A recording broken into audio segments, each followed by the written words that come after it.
Math 3 Lesson Summary Video Centers of a Triangle. This lesson is a practice understanding task, which takes concepts you have been working on and applies them to new situations. The purpose of this lesson is to practice thinking through and contributing to the reasoning of a property for a familiar shape. Before you can do this task, you do want to go back and make sure you review some vocabulary from Math 2. There were some segments that we've dealt with that we constructed, and we want to make sure we remember how to use them and what they are.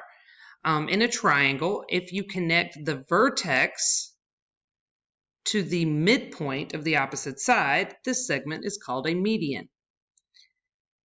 If you find the segment that goes through the midpoint and is perpendicular to a side of a triangle, that is a perpendicular bisector.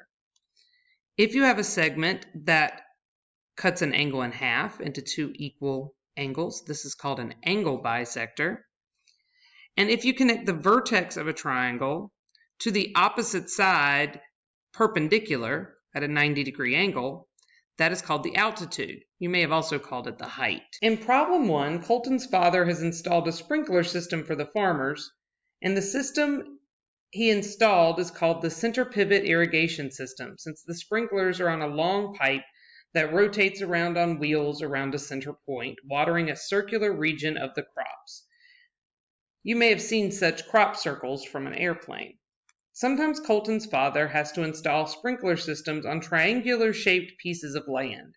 He wants to be able to locate the pivot point in the triangular field so that the circle being watered will touch each of the three fences that form the boundaries of the field. He has asked for Colton's help with the problem since Colton is currently studying geometry in high school.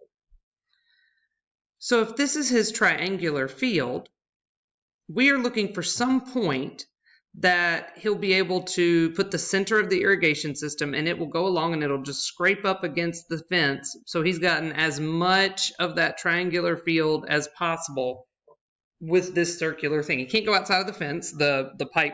He doesn't want to knock the fence down, but he does want to stay inside of it. So we just need to think about some of our tools that we have in our toolbox that maybe we could use to help us find this. We just went over there are several types of segments you can do in a triangle. 3 of them went through a vertex. A couple of them go through a midpoint. So these are kind of things that we want to be watching out for to see if we can find it. If we're looking for one single point, we're probably going to be looking for a place where segments intersect. That's kind of a common tool. If you think about how we found the center of rotation for our parallelograms, we looked for where the diagonals intersected. So many times, if we're looking for one particular point, you're looking for where something intersects. It's a good tool to kind of fall back on. So I just want to start drawing some segments to see if any of my segments intersect at that one point. I'm just going to start real basic, and I'm going to try connecting the vertex to that point. My line is not terribly straight. I would hope you guys would use a ruler. All right, so if I draw from the vertex to the point, I kind of get these lines, and I'm trying to look and see. I don't think it's going through the midpoint because this piece is visibly shorter than this piece. So I don't think it's a median. It's not perpendicular. That's definitely not even close to being a 90-degree angle. So I don't think it's an altitude or a perpendicular bisector. But I do notice these angles aren't too terribly off. This one was not drawn the best, but they definitely look like they could be cut in half. So I think it is safe for us to say that we're dealing with angle bisectors. If we want to find this point that's going to go brush right up against the fence post, we're looking for where the angle bisectors intersect. These segments are concurrent. Here's a vocabulary word for you. They're concurrent. That means they all three intersect at one point. Two lines intersecting at a point, that's not unusual. All lines that are not parallel intersect at a point. But for three lines to intersect at one point is a slightly bigger deal. And so we call that being concurrent. So these three segments in a triangle are always concurrent. And in fact, we call this point the incenter of a circle. That makes sense. It's inside the circle, and it's inside the triangle, and it creates a circle. The whole circle stays inside the triangle, so it is in the center. It is important to note that it is tangent. The circle is tangent to the triangle, so each of the sides of the triangle end up being tangent to the circle. We call this being inscribed into the triangle. So the circle is inscribed in the triangle, and it is called the incenter, and we find it by the angle bisectors. For problem number 2, Kara's father installs cell towers. Since phone signals bounce from tower to tower, they have to be carefully located.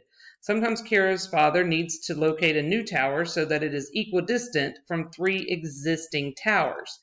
He thinks of the 3 towers that are already in place as the vertices of a triangle, and he needs to be able to find a point that is in the center of the triangle where he might locate the new tower so that it is equidistant from the other 3. So we want this distance, the distance from the 3 towers, to be the same. And so as you can see in the picture, if we think about points that are the same distance from another point, remember that's what the definition of a circle is. A circle is all of the points that are equidistant. So what we're really looking for is the center of a circle that goes through all 3 vertices. That would make the vertice to that point be a radius. So we're looking for this circle. Now we do have a term for this type of circle. This circle goes through all 3 vertices and is not tangent, and we call this a circumscribed circle because it goes around the polygon and touches all of the vertices, so it is circumscribed. And we want to know, where is this point?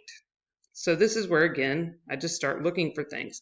I can tell if I were to connect this point and that point, it is not going to be going to any midpoint. It is not going to be perpendicular. And it is not even close to cutting that angle in half. So that kind of gets rid of some of my options. I do want to look at midpoints. Where are the midpoints?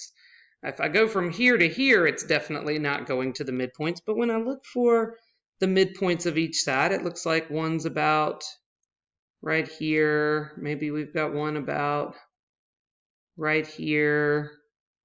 And this one's halfway point. It's probably about here if we were looking for midpoints.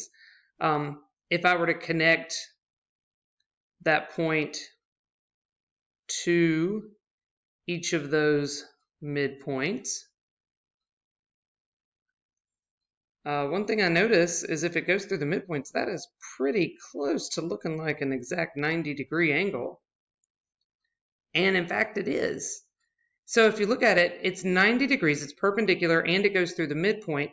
That makes these perpendicular bisectors. And so it looks like we are looking for, where are the perpendicular bisectors concurrent? Where are they all 3 going to intersect?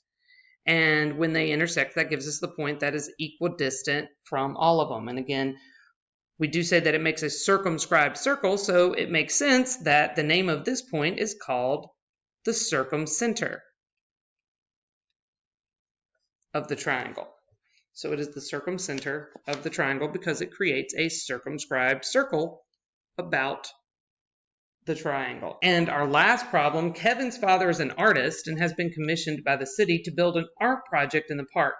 His proposal consists of several large pyramids with different shaped triangles balanced on the vertex point of the pyramids. Kevin's father needs to be able to find a point inside of the triangle that he calls the balancing point. In science class, we may have thought of it as the center of gravity. he has asked Kevin to use his knowledge of geometry to help him with this problem. So again, all of these have been centers, some kind of definition of a center inside the middle of a triangle somewhere. This one we want to be where we really balance the weight, that center of gravity, where we can actually balance the weight of this shape. And so again, we're looking for some kind of pattern or connection for these concurrent segments. Now, they've already drawn a line here from the vertex because, we're dealing with a pyramid. So these are kind of the edges of the pyramid, but it also gives me a visual in the triangle. If I were to just continue that line on, it would be around here somewhere. And that, it looks like it might be in the middle. If I were to continue this line on, it's pretty darn close to the middle as well. And so again, if I'm just eyeballing it, oh, that looks like it's also in the middle. So this is connecting a vertex to a midpoint, and we said that we called those points the medians. So if you find where the medians are all concurrent, where they all intersect, this is going to give you the center of a triangle that is basically its center of gravity, and we call that point the centroid.